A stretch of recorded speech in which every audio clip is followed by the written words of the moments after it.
Hello, Richard here from Eagle6. We are going to be testing this Tokyo Marui 416, this Ngrs. This one has had a custom red trigger installed, so the Epsilon from Lipo in red, which you can see on there.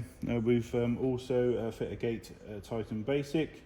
We've obviously done a Reshim, just make sure everything's all right. We've done upgraded power spring. We've got the upgraded Eagle6 Recoil spring, which just gives it a snappier response on the recoil, so hopefully you'll experience that. We've got the gun set to 273 on 3.2s, and we've obviously tested on 3.2s, so we just want to demonstrate it working now.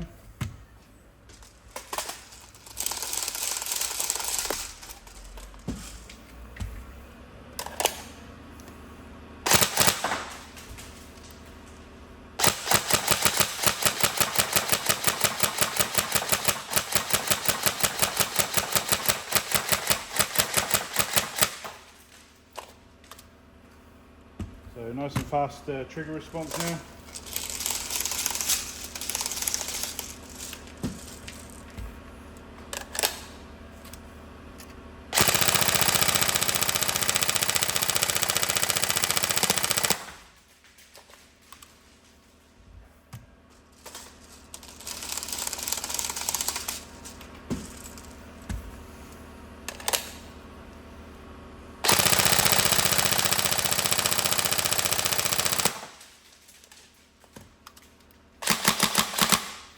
There you go. Just let us know if you want the trigger pin installing, as when you install the gate Titans, there's nothing to physically hold the pins in anymore, so we try and put a little bit of Loctite in, but ultimately they tend to work themselves loose with the recoil, so we'd recommend the Lipo trigger pin to go inside there. So yeah, just let us know on that, but otherwise ready to go. All right, thank you.